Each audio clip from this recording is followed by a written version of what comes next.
you met her before? She grew up in our household. Anak-anakan siya ng dati naming kasambahay. At minsan, tinutulungan niya kanyang tina sa mga gawaing bahay. In short, isa siyang utusan at tagapagsilbi. Di ba yung mas importante yung nasan ka ngayon? Huwag mo isipin yung pinagsasabi nila.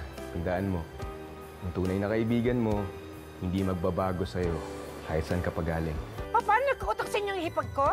200,000 ang utang ni Aling Nani sa amin. Ano? Sa dahil sa pagsusugal. Kailangan ko lang ng mas mahaba-haba pang panahon. Pakisabi na lang. 3 araw lang binibigay na palugit sa'yo, ha? Pag hindi ka nagbayad, magkakasakitan tayo dito. May konti po akong naipon eh. Gamitin nyo na lang po muna yun para makabawas dun sa utang nyo. Huwag po kayong mag-alala. Hindi po namin kayo papabayaan. Isang pamilya po tayo.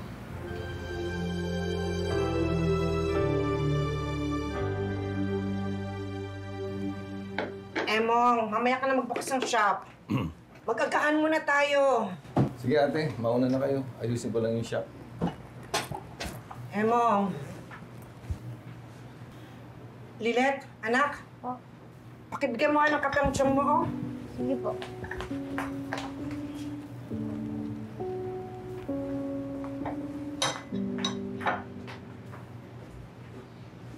Dong, magkape po muna kayo. Wow! Sige, mamaya, hihigupin ko yan, ha? Hindi kasi gusto ko magbukas ng maaga, eh. Para makarami tayo ng customer. Pandagdag din ng bayad yun sa utang natin sa mga 5-6. Diba?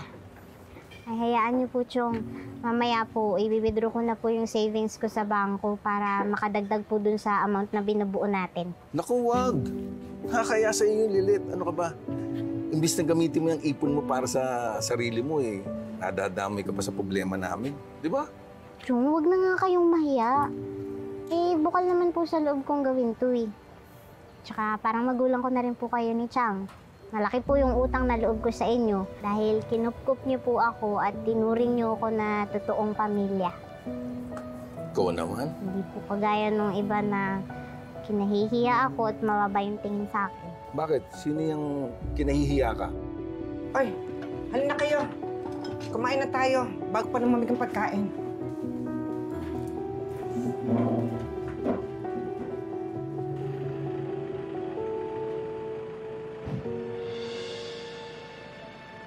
Ano po natin pag-usapan, Chong?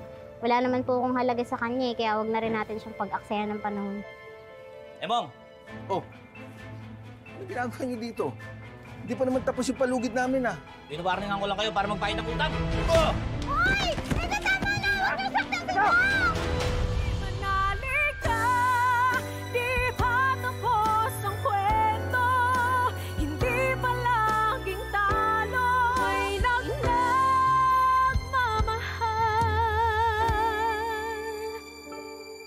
sa'yo.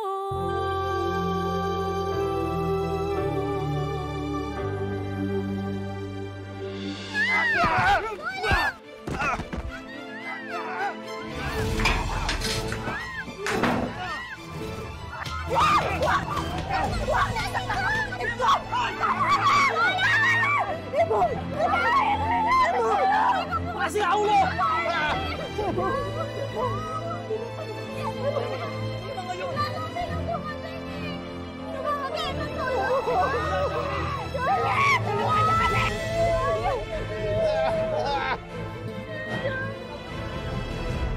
What a small world. Who would have thought na dati palang kasambahay si Lilet ng mga Inganos? To be honest, mas lalong nagiging inspiring sa paningin ko si Lilet. Kung alam ko lang yung backstory niya, di sana mas naging dramatic pa yung feature story namin kay Lilet sa show. Iho? Ino, anak. Come here.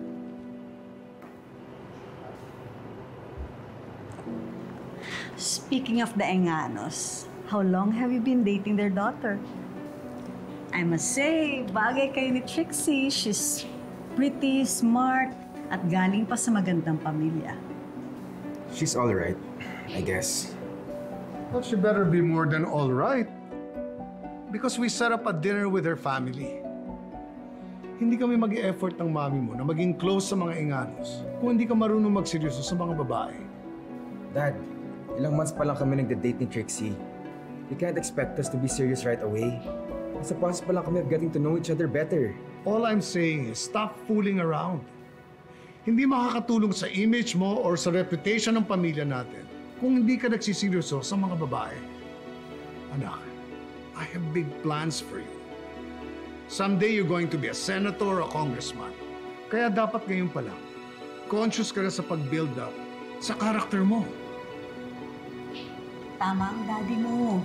Diba? Gusto mong sumunod sa footsteps namin? So ngayon pa lang, surround yourself with only the good people.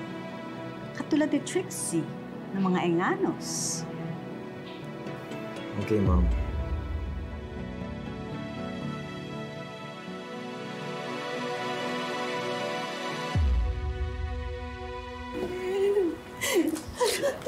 Doc, kumusta palagay ng kapatid ko? Nagkaroon ng multiple concussions ang pasyente. And he also suffered a broken rib. Magkakonduct kami ng surgical procedure para bumalik sa normal alignment ng bone niya. Maglalagay din kami ng special implant para mag-heal properly yung fractures. Sige po, Dok. Gawin niyo po lahat para gumaling po agad si Chong. Minsan ako kasama nila. Ano nila nagawa ito kay tatay? Hindi na sila naawa. Isusumbong natin sa mga pulis yung gumawa nito kay Chong. Tsaka sasampahan natin sila ng kasong serious physical injury. Hindi naman yung solusyon sa problema natin eh. Kilala ko yung nagpautang sa akin. Malawak yung connection yun, saka yung galamay mo natin. Natatakot ako. Kasi hindi nila tayo titigilan. Ayoko naman dumating sa punto na saktan pa nila yung isa sa atin. Yung anak ko, ate. Ako na lang yung saktan nila. Kailangan makabayad na tayo agad-agad. Ate! Diyos ko, paano tayo makakabayad? Yung perang ipon natin kulang pa. At sigurado ko na malaking babayaran natin dito sa ospital, lalo na dyan sa operasyon ni Emong. Ate, ako na lang sa... Saan tayo hanap ng pera ngayon? Hindi ko alam. Hindi ko alam. Ano yung anak ko? Baka saktan din. Hindi ko.